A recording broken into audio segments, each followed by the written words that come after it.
Hi ka sa vlog. Hi! Nakita ko na. Kuya, mag-hi kayo, kuya. Hi, follower. Hi! Hello, madam. Ay!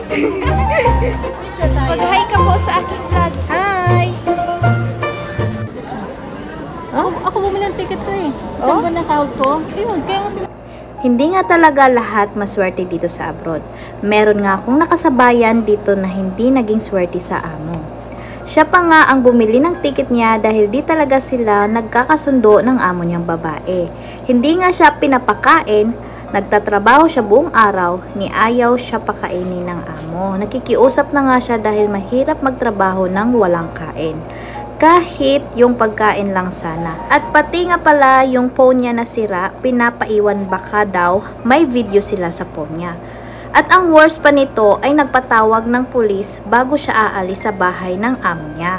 Sobra nga akong naawa kay kabayan dahil humahagulgol na nga siya sa kakaiyak noong sinasalaysay niya sa akin kung gaano kahirap yung naging sitwasyon niya doon sa Saudi Riyadh. Sobra talaga ako na isipin nyo, pagkakain ako, isang araw sa isang beses, tapos kape lang sa umaga. Kaya sobrang naiyak talaga. Kaya naawa naman yung tatay ko sa akin. Sabi ng tatay ko, kung gusto mo uwi, ikaw mamamasahe. Sabi niya gano'n, sabi ko, sige tatay, ako track mo na pamasahe, walang problema. Lagi ako nagsusunod sa kanya na, tatay, hindi ako pinapakain ng asawa ko, ganyan. Lagi sila nag-aaway sa taas. Bakit? Ano problema? Ba't hindi sila kasama? Kaya, nung umalis ako sa bahay niya, para ako nabulutan ng tinik. Siyempre, ang hirap ng ano mo dun eh, sitwasyon mo din Para ako eh. nabulutan ng tinik kasi napulis ka. Hindi ko nga alam eh, sabi na nga ng tatay ko, paglabas niya, bakit may pulis? Sabi ko, sabi ng amo ko, wala kang pakialam. Sabi niya, Yung amo mo lang talaga na babae ang may sabi ano. niya, i-check yung katulong, i-check niya yung mga bagahe. Sabi niya, ba't ginaganyan mo yung katulong? Sabi niya, kawawa naman. Lahat ng binigay ng nanay niya, binigay niya, pinagkukuhan niya. Ang inuwi ko lang yung mga gamit na binili ko mula sa sahod ko. Tapos yung mga gamit na dala ko. Kaya lumabas ako ng bahay niya, nakakita ako. Kaya sabi ko nga doon sa kaibigan ko, sabi ko, tingnan mo to yung yung jowa na to, yung dito sa may Saudi. Sabi ko, siya ng amo nito. Sabi ko, ganyan sana yung amo ko.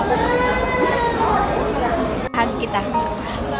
Niyakap ko na nga lang si kabayan kasi parang sobrang bigat talaga ng nararamdaman niya. Sa yakap ko man lang din is maibsan niya yung sakit na nararamdaman niya ngayon. Mag-table setting ako. Tingnan mo ha, pag nag-table ako setting sa kanya. Tuwan-tuwa yan, sasabihin niya, wow, mashallah, you're very creative, gulong-gulong pa yan. Binura niya pala yung mga combo namin, no? Pinakalaki niya sa punti, oh. Ako nagluluto, sasabihin niya siya yung siya yung gumawa, iyaan niya sa gawa, ipipidyo niya ba? Tapos i-share niya sa kaibigan niya.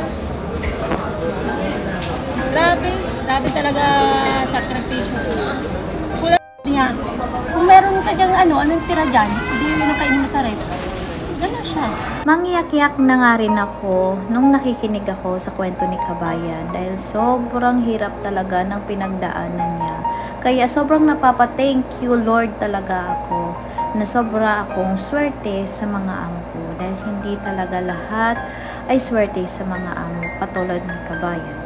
Kaya kung kayo, swerte na kayo sa mga amo nyo na nakakakain kayo sa tamang oras, nakakapag-cellphone, ay magpasalamat. Sabi ko nga, kahit wala akong ipon, uuwi. Sa trabaho walang problema. Pero yung gutom, ikaw pa rin magtrabaho, wala kang kain. Nangangatog ako. Sabi ko sa kanya, sabi niya, wala akong pakain kahit mamatay ka. Di ba? Yun. Sabi ko sa kanya, madam, naintindihan kita, namatayan ka ng anak. Kasi namatayan din ako ng anak. Naintindihan kita. Pero ang kailangan ko, sa isang araw, kakain ako 3 beses. Kasi nagtatrabaho ako, hindi ako humihinto magtrabaho.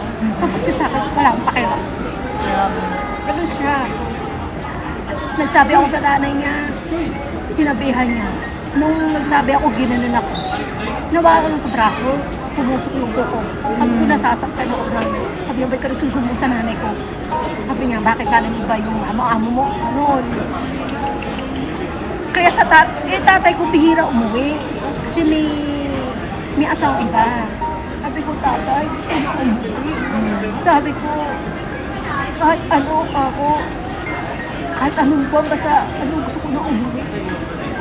Sabi niya, sige pa, uwiin kita, pero ikaw bibili ticket mo. Sabi ko, sige po tatay, okay lang. Sabi ko, magkano mo ba yung ticket mo? Nasa 2.5. Nagkapilahan na nga doon sa baggage counter, kaya naman hindi na kami nakapag-usap ng maayos at hindi ko na narinig yung iba pang mga kwento niya. At ito na nga, nasa linya na nga kami para doon sa aming mga baggage. At may mga ilan-ilan akong mga nakikitang mga kabayan at mga nakakakilala sa akin. At itong isa pa nga ay sobrang kaway pa nga siya ng kaway sa akin na kahit na nasa malayo siya. Ayan, si ate. Kaya naman, vinidyo ko na sila para naman may remembrance kami kahit na magkalayo kami. Guys, hindi ko alam kung makakatulong ko kay ate, pero gusto ko ibigay ito sa kanya.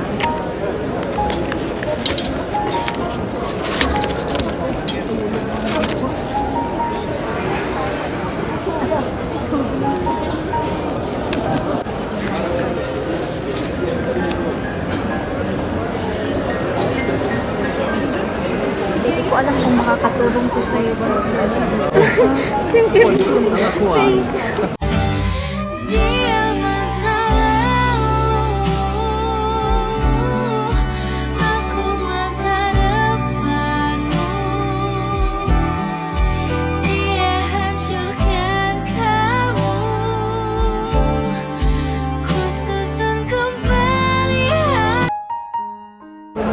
Anong mangyari dun sa bangka? Huwag kang susuko doon. Sabi ng nanay ko, nag-check niya sa akin eh. Sobra nga akong naawa kay kabayan. Kaya naman, sana sa konting tulong ko ay mapasaya at gumaan naman ang dinadala niya ngayong problema. At ang worst pa nga nito ay hindi man lang siya inayos ng pag-book ng ticket ng amo niya. Hindi din siya sinabihan na flight niya pala ngayon.